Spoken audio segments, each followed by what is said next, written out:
Hello everyone, welcome to another video and I am a friend Bharat Shankar. तो recently एक बहुत बड़े इन्वेस्टर ने एक छोटे कंपनी में इन्वेस्ट किया है एंड जनरली जब भी कोई बड़ा इन्वेस्टर किसी कंपनी में इन्वेस्ट करते हैं तो पूरा मार्केट क्यूरियस हो जाता है। तो इसलिए आज की वीडियो में विल ट्राई टू अंडरस्टैंड कि ये बड़े इन्वेस्टर कौन है और ये कंपनी क्या है, ये कंपनी करता क्या है, कंपनी के फंडामेंटल्स क्या है, कंपनी का बिजनेस क्या है, कंपनी के शेयर होल्डिंग में कौन कौन से इन्वेस्टर्स है, कंपनी के बिजनेस में पॉसिबल एडवांटेजेस क्या हो सकते हैं, पॉसिबल रेड फ्लैग्स क्या हो सकते हैं। इन तमाम चीजों को आज की वीडियो में हम डिस्कस करेंगे। लेकिन आगे बढ़ने से पहले ना एक बहुत ही इंपॉर्टेंट क्वेश्चन को मैं एड्रेस करना चाहता हूं, जिसको बहुत सारे लोगों ने कमेंट सेक्शन में लिखा था। तो बहुत सारे लोग कमेंट्स में ये लिख रहे थे कि सर क्या मार्केट आने वाले टाइम में क्रैश हो सकता है क्या। एंड ऑफ कोर्स हर 4-5 महीने में मार्केट क्रैश वाला सिचुएशन आता ही रहता है, लेकिन इस बार क्या हो रहा है, एक पर्टिकुलर स्टेट बिहार में इलेक्शंस हो रहे हैं और उस इलेक्शन के रिजल्ट्स आने वाले हैं। और क्या पता जब तक मैं ये वीडियो रिलीज करूं तब तक रिजल्ट्स आ भी चुके होंगे, आई डोंट नो। लेकिन अभी इस इवेंट से या इस अभी इलेक्शन के रिजल्ट्स की वजह से जो फियर इन्वेस्टर्स के माइंड में आ रहा है वो फियर ये है कि अगर अभी जो रूलिंग पार्टी है उनके अगेंस्ट अगर ये रिजल्ट आता है तो मार्केट क्रैश हो सकता है। वो एक बहुत बड़ा फियर है। एंड ऑफ कोर्स ऐसा नहीं है कि ये कोई आइसोलेटेड इंसिडेंट है या आइसोलेटेड फियर है। अगर आप देखेंगे तो बहुत सारे न्यूज आर्टिकल्स में भी इस फियर के बारे में एड्रेस किया जा रहा है और इसके बारे में बात किया जा रहा है। जहां पर अगर आप देखेंगे तो बहुत सारे एक्सपर्ट्स ये बोलते हैं कि अगर बिहार इलेक्शन का जो मैथ है वो अगर एनडीए के अगेंस्ट आता है तो निफ्टी जो है वो 5 से 7% क्रैश हो सकता है। और इसी रीजन की वजह से मैं देख रहा था कि कमेंट सेक्शन में बहुत सारे ये लोग ये लिख रहे थे कि सर अभी क्या हमारे शेयर्स को हमें बेच के मार्केट से निकल जाना चाहिए फॉर टाइम बीइंग, और इलेक्शन के रिजल्ट्स आने के बाद अगर फेवरेबल रिजल्ट्स आएगा तब हमें क्या मार्केट में वापस आना चाहिए। ऐसे रिलेटेड सवाल बहुत सारे लोग पूछ रहे थे। तो देखिए ऐसे जो डायलेमा वाला फियर वाला जो सिचुएशन है इसको फेस करना बहुत ही आसान है। अभी देखिए अगर मैं आपको ये बता दूं कि आप एक महीने के लिए, अगले एक महीने के लिए वेकेशन ले लो, कोई स्टॉक मार्केट मत देखो, कोई भी न्यूज मत देखो, किसी भी इलेक्शन को ट्रैक मत करो, और एक महीने बाद जब आप फिर वापस आओगे तो पूछो अपने दोस्तों से या पूछो बाकी इन्वेस्टर्स से कि एक महीने पहले जो इलेक्शन हुआ था उसका इंपैक्ट स्टॉक मार्केट के ऊपर क्या पड़ा। तो चांसेस बहुत ही ज्यादा है कि जो पूरा मार्केट है वो ऐसा कुछ इवेंट हुआ भी था उसको भूल गया होगा। और ऐसा पहले भी बहुत बार हो चुका है।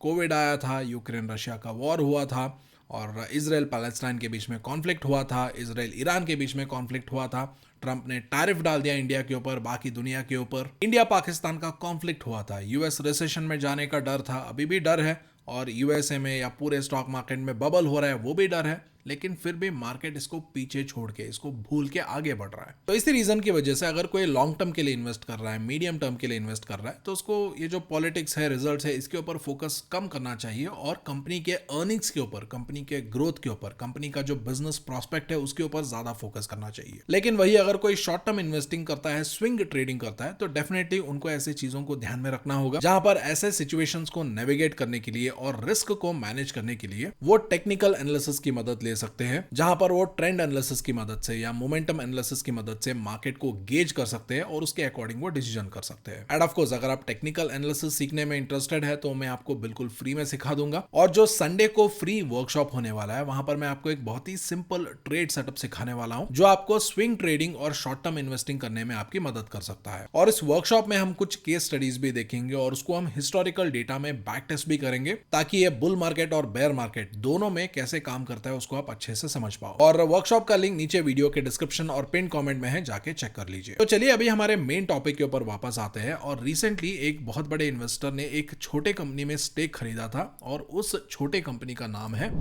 अद्वैत एनर्जी ट्रांजिशन लिमिटेड। तो सबसे पहले अगर मैं थोड़ा सा जूम इन करूंगा तो यहाँ पर आपको इस कंपनी का कुछ मेजर डिटेल्स दिखने चाहिए। यहाँ पर आप देख सकते हैं इस कंपनी का मार्केट कैप अभी अराउंड 1894 करोड़ के आसपास है, यानी ये एक बहुत ही छोटा कंपनी है। और इस कंपनी के ऊपर अबाउट 72 करोड़ का डेट बर्डन है, और उसके कंपैरिजन में कंपनी के पास about 96 crore worth of cash equivalents है, यानी ये कंपनी इफेक्टिवली डेट फ्री है। और उसके अलावा कंपनी के जो प्रमोटर्स है उन्होंने किसी भी तरीके का शेयर्स प्लेज नहीं किया है, और यहाँ पर शेयर प्लेज यानी शेयर्स को गिरवी नहीं रखा है कहीं पर भी। और प्रेजेंटली इस कंपनी का जो पी रेशियो है वो अबाउट 56 के आसपास है। इसका जो रिटर्न ऑन कैपिटल एम्प्लॉयड है वो अबाउट 26.9% के आसपास है, और रिटर्न ऑन इक्विटी अबाउट 22.5% के आसपास। एंड ऑफ कोर्स फंडामेंटल्स के बारे में और बाकी बैलेंस शीट के बारे में थोड़ा और बात करेंगे, लेकिन सबसे पहले ये कंपनी करता क्या है, इसका बिजनेस क्या है, कंपनी कैसे पैसे कमाता है, उसको थोड़ा सा समझ लेते हैं। तो ये कंपनी पावर इंफ्रास्ट्रक्चर में काम करता है, जहां पर इसके दो मेजर बिजनेस वर्टिकल्स है। पहला वर्टिकल है पावर ट्रांसमिशन सॉल्यूशंस का, और इस पर्टिकुलर बिजनेस वर्टिकल में ये कंपनी अलग अलग प्रोडक्ट्स को मैन्युफैक्चर करता है और कुछ पर्टिकुलर सर्विसेज को भी देता है। और ये कंपनी का वेबसाइट है और यहाँ पर ये सारे प्रोडक्ट्स और सर्विसेज मेंशन्ड है। तो सबसे पहले ये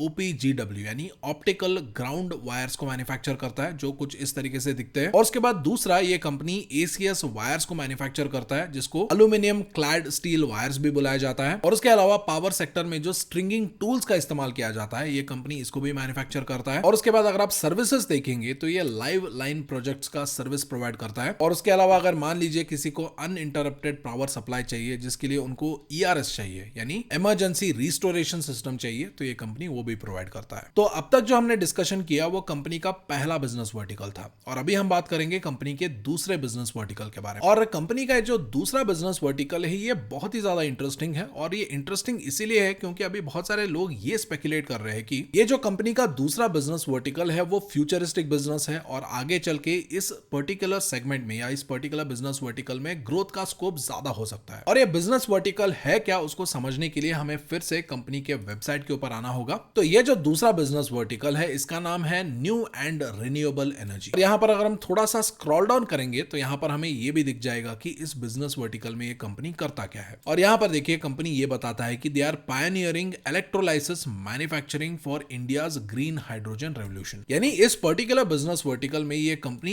इलेक्ट्रोलाइजर्स को मैन्युफैक्चर करता है। तो अभी यहाँ पर कुछ लोग पूछेंगे कि सर ये इलेक्ट्रोलाइजर है क्या। तो इलेक्ट्रोलाइजर को आप एक तरीके का कंपोनेंट या एक तरीके का मशीन मान लीजिए, जिसका काम है पानी को हाइड्रोजन और ऑक्सीजन में तोड़ना। और यहाँ पर आप देख सकते हैं इन्होंने भी यहाँ पर दिया हो गया कि electrolyser plays a pivotal role in producing green hydrogen by splitting water into hydrogen and oxygen using renewable energy sources. तो इसको अगर आपको थोड़े और अच्छे से समझना है तो यहाँ पर आप इस डायग्राम को देख सकते हैं। तो यहाँ पर आप देखोगे तो ये पूरा पानी भरा हुआ है, और यहाँ पर एक कैथोड रॉड होता है और यहाँ पर एक एनोड रॉड होता है, और बीच में एक सेपरेटर होता है। और उसके बाद जब ये जो कैथोड रॉड और एनोड रॉड में करंट पास किया जाता है तो उसके बाद यहाँ पर एक तरफ हाइड्रोजन जमा होता है और उसके बाद दूसरी तरफ ऑक्सीजन जमा होता है। और जो इलेक्ट्रोलाइजर है वो बेसिकली इसी प्रिंसिपल के ऊपर काम करता है। और आप एक तरीके से इलेक्ट्रोलाइजर का आप इसको स्ट्रक्चरल डायग्राम भी आप मान सकते हो। एंड ऑफ कोर्स जितना ये सिंपल डायग्राम में दिख रहा है उतना सिंपल ये इंडस्ट्रियल प्रोडक्शन के लेवल पे नहीं होता है। वहां पर बहुत सारे कॉम्प्लिकेशंस होते हैं, बहुत सारे फैक्टर्स होते हैं, और इन्हीं सारे फैक्टर्स को, चैलेंजेस को सॉल्व करके इसको एक इफेक्टिव मैकेनिज्म बनाने में बहुत सारे ऐसे जो कंपनीज अभी हम डिस्कस कर रहे हैं वो काम करते हैं, और अपने खुद का इलेक्ट्रोलाइजर प्रोडक्ट्स बनाते हैं, जिसको इंडस्ट्रियल लेवल पे जो हाइड्रोजन प्रोडक्शन है उसके लिए इस्तेमाल किया जाता है। यानी सिंपल वर्ड्स में अगर आने वाले टाइम में इंडिया में अगर हाइड्रोजन पिक करेगा, hydrogen as a source of fuel use किया जा सकता है या यूज किया जाएगा, तो अद्वैत एनर्जी जैसे कंपनीज के लिए इसका फायदा मिल सकता है। क्योंकि ऐसे ग्रीन हाइड्रोजन बनाने के लिए जो इलेक्ट्रोलाइजर चाहिए होगा वो अद्वैत एनर्जी जैसे कंपनीज बनाते हैं। और साथ ही साथ अभी हमने ये जो डायग्राम देखा था, यहाँ पर मैंने आपको बताया था ना, हाइड्रोजन प्रोड्यूस करने के लिए जो कैथोड और एनोड रॉड्स है इसमें हमें करंट पास करना होगा, राइट। तो ये जो करंट है अद्वैत एनर्जी बोलता है कि ये करंट रिन्यूएबल एनर्जी सोर्सेस से जनरेट किया जाएगा। यानी यहाँ पर ये जो इलेक्ट्रिसिटी पास किया जाएगा वो सोलर एनर्जी या विंड एनर्जी से आएगा, जिसकी वजह से ये जो पूरा हाइड्रोजन एनर्जी का जो प्रोडक्शन प्रोसेस है ये पूरी तरीके से ग्रीन एनर्जी से ड्राइव किया जाएगा। और इसके अलावा अगर हम कंपनी के बारे में थोड़ा और डिटेल समझना चाहें तो कुछ टाइम पहले हमने कंपनी का जो स्ट्रिंगिंग टूल्स के मैन्युफैक्चरिंग के बारे में बात किया था ना, तो स्ट्रिंगिंग टूल्स में इस कंपनी का मार्केट शेयर अबाउट 50% के आसपास है, और इंसुलेटर्स के सप्लाई के मार्केट में कंपनी का मार्केट शेयर अबाउट 30% के आसपास है। और उसके बाद हमने जो ERS सॉल्यूशंस के बारे में डिस्कस किया था, यानी इमरजेंसी रिस्टोरेशन सिस्टम्स के बारे में, उसमें कंपनी का जो प्रोजेक्टेड मार्केट शेयर है वो अबाउट 7% बताया जाता है। यानी बेसिकली अगर आप देखेंगे तो ये बहुत ही छोटा कंपनी है, और छोटा कंपनी होने के बावजूद भी ये जिन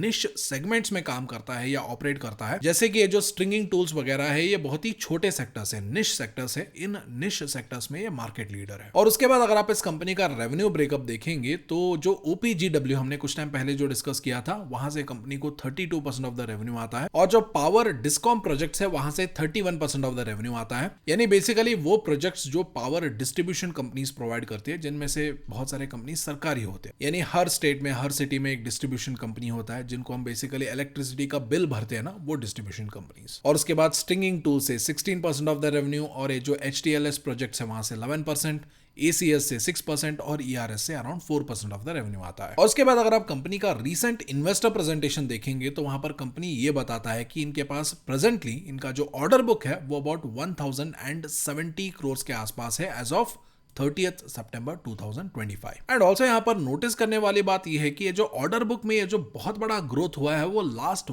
1 ईयर में बहुत ज्यादा हुआ है। क्योंकि अगर आप ईयर ऑन ईयर ग्रोथ देखेंगे तो यहाँ पर कंपनी खुद बताता है कि 177% का ईयर ऑन ईयर बेसिस पे ऑर्डर बुक में ग्रोथ हुआ है। क्योंकि लास्ट ईयर अगर आप इसी क्वार्टर में देखेंगे तो ऑर्डर बुक अराउंड 386 करोड़ के आसपास था, और अभी वही ऑर्डर बुक सडनली जंप होके 1070 करोड़ के आसपास पहुंच गया है। और उसके बाद अगर हम कंपनी का प्रॉफिट एंड लॉस स्टेटमेंट देखेंगे तो 2019 से लेके अब तक कंपनी के सेल्स में कंटिन्यूअस ग्रोथ हुआ है। ऐसा कोई भी साल नहीं है जहां पर कंपनी के सेल्स में नेगेटिव ग्रोथ हुआ है, हर साल यहाँ पर पॉजिटिव ग्रोथ हुआ है। एंड स्पेसिफिकली अगर हम यहाँ पर लास्ट 5 इयर्स का डेटा देखेंगे तो सेल्स 2021 में अबाउट 66 करोड़ के आसपास थे, जो अभी ग्रो होके अबाउट 399 करोड़ के आसपास पहुंच गए हैं।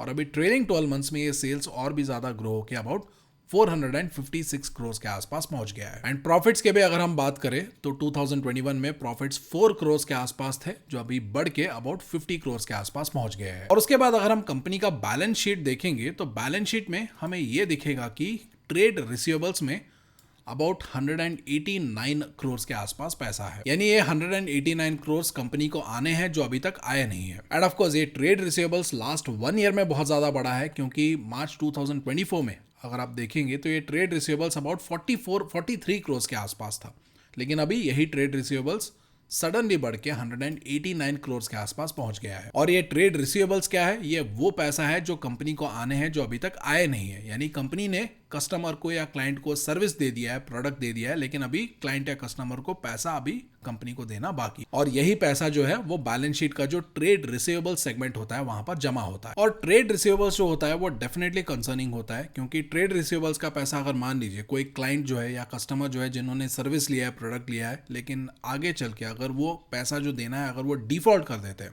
तो अभी जो प्रॉफिट्स कंपनी ने कमाया है वो फ्यूचर में इरोड हो सकते हैं। एंड ऑल्सो कुछ केसेस में जेन्युइनली ट्रेड रिसीवेबल्स बढ़ रहा होता है, बिकॉज अगर मान लीजिए कोई सरकारी कंपनी के साथ अगर कोई कंपनी काम करता है तो सरकारी कंपनी से जो पैसा आना होता है वो थोड़े डिले से आता है, तो इसकी वजह से ट्रेड रिसीवेबल्स में वो पैसा एक्यूमुलेट होता है, विच इज़ सेफ, जहां पर कोई कंसर्न वाली बात नहीं होती है। लेकिन इस कंपनी में कौन से रीज़न की वजह से ट्रेड रिसीवेबल्स बढ़ रहा है वो हमें देखना होगा कि आने वाले टाइम में अगर मैनेजमेंट अपने किसी रिपोर्ट में या अपने कॉन्फ्रेंस कॉल में ये क्लियर करता है या नहीं करता है। और उसके बाद अभी अगर हम शेयर होल्डिंग पैटर्न देखेंगे तो अभी प्रोमोटर्स के पास एज ऑफ सितंबर 2025 प्रोमोटर्स के पास 66.81% ऑफ द कंपनी है, डीआईएस के पास 0.57% ऑफ द कंपनी है, और पब्लिक के पास अबाउट 32.63% ऑफ द कंपनी है। और ये जो पब्लिक शेयर होल्डिंग है अगर हम इसको थोड़ा सा एक्सपैंड करेंगे तो यहाँ पर हमें बहुत सारे स्टार इन्वेस्टर्स का नाम दिख जाएगा। पहला स्टार इन्वेस्टर है आशीष कचोलिया, जिनका होल्डिंग सबसे पहले इस कंपनी में दिखा था कब? सितंबर 2024 को। तो इन्होंने सितंबर 2024 में सबसे पहले इनका होल्डिंग 2.67% दिखा था, और प्रेजेंटली इनका होल्डिंग अभी अबाउट 2.06% के आसपास है। और उसके बाद अगर आप रीसेंट ट्रेड्स पे जाएंगे और यहाँ पर अगर आप बल्क डील्स में जाएंगे तो यहाँ पर आपको एक और नाम दिख जाएगा जिसका नाम है Kedia securities private limited. End of course Kedia securities जो है वो विजय केडिया जी का कंपनी है, जो कि इंडियन स्टॉक मार्केट में one of the biggest star investors में से एक है। और इन्होंने 11 जून 2025 को एक बल्क डील में अबाउट 1 लाख शेयर्स इस कंपनी के खरीदे at a cost of 1725 rupees per share. But having said that हमें यह भी ध्यान में रखना होगा कि देखिए जो बड़े इन्वेस्टर्स किसी भी छोटे कंपनी में इन्वेस्ट करते हैं ना, तो उनका सबसे पहला तो उनका रिस्क एपेटाइट जो होता है वो अलग होता है। यानी अभी अगर मान लीजिए कोई जो नॉर्मल इन्वेस्टर है, रिटेल इन्वेस्टर है, अगर वो ब्लाइंडली बड़े इन्वेस्टर्स को फॉलो करके अपना सारा पैसा अगर एक ही स्टॉक में डाल देगा, अगर वो स्टॉक डूब गया तो उसका सारा पैसा डूब जाएगा। लेकिन वही बड़े इन्वेस्टर्स का अगर पैसा डूब गया तो मे भी हो सकता है उनको उतना ज्यादा कुछ फर्क ना पड़े, क्योंकि उनका एक छोटा सा इन्वेस्टमेंट ही यहाँ पर उन्होंने किया होगा। क्योंकि यहाँ पर भी अगर आप देखेंगे तो जो भी केडिया सिक्योरिटीज प्राइवेट लिमिटेड ने इस कंपनी में इन्वेस्ट किया है उसका कुल मिला के वैल्यू अबाउट 17.3 करोड़ के आसपास आता है। और इंटरनेट के अकॉर्डिंग अगर आप देखेंगे तो विजय केडिया जी का जो नेट वर्थ है वो अप्रोक्सीमेटली 1700 करोड़ से 1900 करोड़ के बीच में बताया जाता है। यानी आगे चल के अगर मान लीजिए कोई रिस्क मैनिफेस्ट होता है, इसकी वजह से अगर कंपनी के ऊपर प्रॉब्लम आता है, शेयर प्राइस गिरता है, कुछ भी हो जाता है, तो बड़े इन्वेस्टर्स का एक फ्रैक्शन ऑफ अमाउंट ही जाता है, क्योंकि उन्होंने जो अपना इन्वेस्टमेंट है वो अच्छी तरीके से डाइवर्सिफाई करके रखा है। रिस्की स्टॉक्स में उन्होंने थोड़ा सा ही पैसा डाला है, तो इसकी वजह से उनको उतना कुछ फर्क नहीं पड़ता है। और इसीलिए as a retail investor you should be extremely careful while following star investors blindly, क्योंकि अगर आप स्टार इन्वेस्टर्स को फॉलो करते हो तो उनका जो रिस्क एपिटाइट है, यानी जो star investors risk appetite follow करते हैं, उनका जो कैपिटल डाइवर्सिफिकेशन वो फॉलो करते हैं, उसको भी आपको समझना जरूरी है। सो आई होप आज का केस स्टडी जो हमने किया है वहां से आपको कुछ सीखने मिला होगा। एंड ऑल्सो अगर आपको टेक्निकल एनालिसिस के बारे में सीखना है तो संडे को जो वर्कशॉप हो रहा है उस वर्कशॉप को आप फ्री में अटेंड कर सकते हैं। ज्वाइनिंग लिंक आपको वीडियो के डिस्क्रिप्शन और पिन कमेंट में मिल जाएगा। So thank you so much for watching. I will see you in the next video.